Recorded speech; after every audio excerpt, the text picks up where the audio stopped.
Greetings of the day, everyone. This is Tanaka Mandofa, and you are watching Global Campus Hub. Let's take a look at the headlines. Zimbabwe to ban LGBTQ plus higher education scholarships. Gaza war hits Israeli economy with 19.4 Q4 drop. Between tribes in Papua New Guinea's remote highlands, at least 49 bodies were found at the site of a gun battle. In South Africa's city of Cape Town, a ship carrying 19,000 cattle caused a big stink. Now let's get into the news in detail. Zimbabwe's Vice President Constantino Chiwenga warned young people in the country on Thursday that the government will block all higher education scholarships from LGBTQ plus advocacy organizations.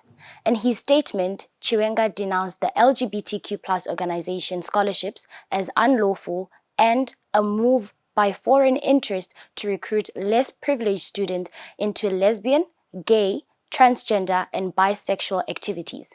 He went on to say that our schools and institutions of higher learning will not entertain applicants, let alone enroll persons associated with such alien, anti-life, un-African, and un-Christian values which are being promoted and cultivated by, as well as practiced in decadent societies with whom share no moral or cultural values.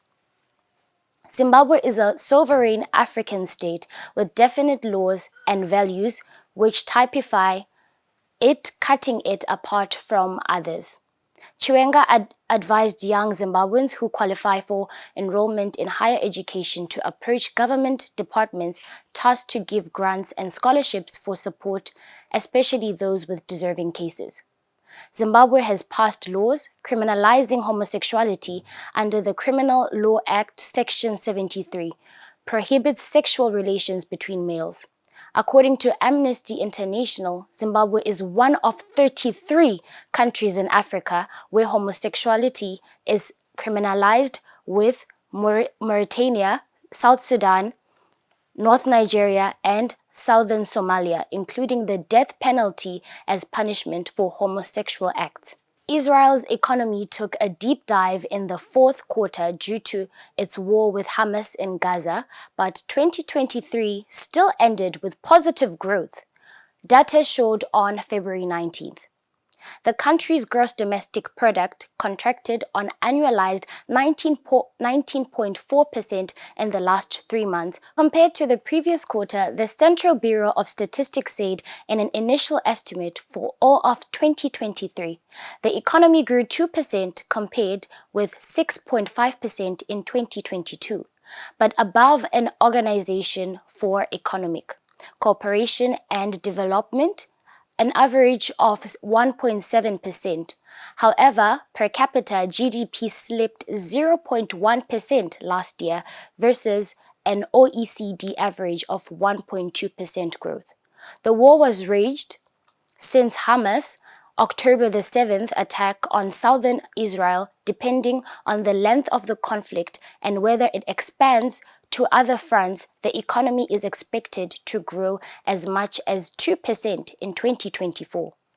The economy in the fourth quarter was impacted by a 26.9% drop in private spending and main growth driver, and 18.3% fall in exports, and 67.8% slide in investment in fixed assets, especially in residential building.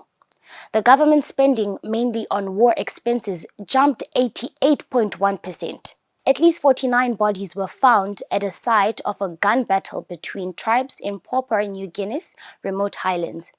Those killed were believed to be warring members of the Ambuline and Sikin tribes who were armed with military-style automatic weapons.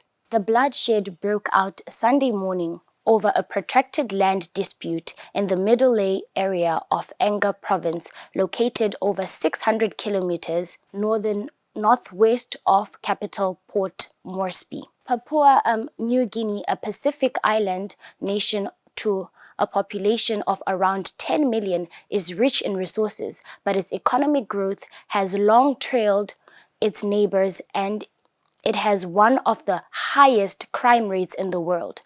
It is a home to hundreds of tribes across the archipelago's remote terrain where tribal feuds often stem from land and wealth disputes. Anthony Albanese, the Prime Minister of the neighboring Australia, called news of the fighting very disturbing. Albanese are providing considerable support, particularly for training police officers and for security in Papua New Guinea. Authorities in Cape Town launched an investigation on the 19th of February after a foul stench swept over South African city. City officials inspected sewage facilities for leaks, and an environmental health team was activated before the source of the smell was discovered. A ship docked in the harbor carrying 19,000 live cattle from Brazil to Iraq. Zahid Bedruddin, the official in the mayor's office in charge of water and sanitation, wrote on the social media site X, formerly Twitter, that investigators had confirmed that the source of the sewage smell blanketing parts of the city was the cattle ship. He wrote that the ship was due to depart soon, likely to the relief of residents who had an unpleasant start to their working week. The ship also has become a target of serious criticism by animal welfare groups. The National Council of the Society for the Prevention of Cruelty to Animals sent a veterinary consultant on board the ship to assess the welfare of the animals. The SPCA's council said it has strongly opposed to the export of live animals by sea. South Africa's Democratic Alliance political party, which governs Cape Town, also condemned the transport of live cattle. Earlier this month, a ship carrying more than 16,000 cattle and sheep, also bound for the Middle East, returned to Australia after becoming stranded at sea for nearly a month due to the attack by Houthi rebels in the Red Sea. The ship also came under scrutiny for cruelty by veterinarians, found no significant health and welfare issues among the livestock. Thank you very much for watching Global Campus Hub. Please don't forget to subscribe to the channel for more updates next time. Thank you.